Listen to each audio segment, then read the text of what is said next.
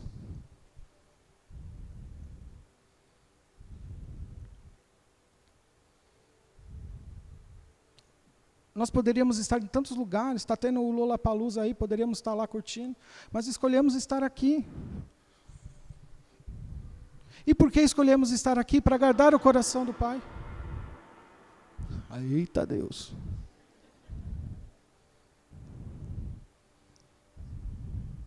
E se escolhemos estar aqui essa noite, sabe, leve essa palavra para o seu coração.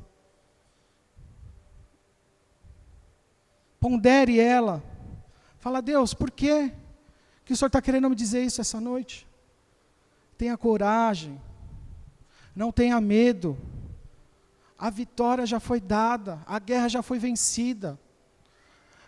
Não seja um soldado ferido. Não seja um soldado ferido na guerra. Não seja um alvo fácil. Esteja pronto. Cara, o Espírito Santo, ele também fala na suavidade. E se ele está falando com você essa noite, assim como eu falei semana passada, não endureça o seu coração. Não tape os seus ouvidos para o que o Espírito Santo tem para fazer na sua vida. Tenha ousadia. Mas faça, ore, jejue, leia a palavra, busque a presença de Deus na sua casa, busque a presença de Deus no carro,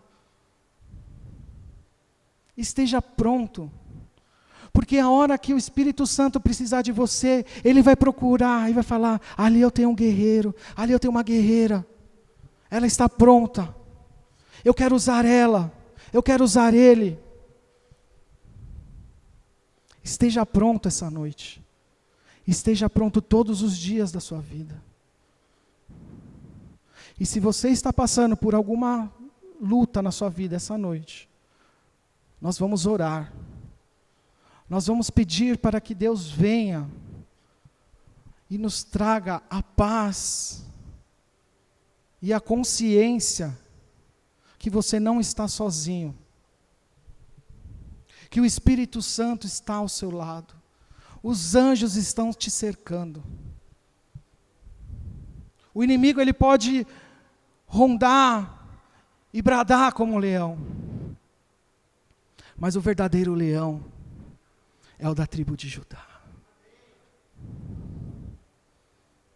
Ele é o verdadeiro leão, e com ele ninguém pode, nada pode, pois ele é o Todo-Poderoso, ele é grande, ele é o Rei dos Reis, é o Senhor dos Senhores, é o Todo-Poderoso, ele é vivo, ele vive, e ele quer te dar vida, e vida em abundância, que você viva o melhor dessa terra, mas ele também quer o seu coração obediente. Ele também quer o seu coração disponível para ele.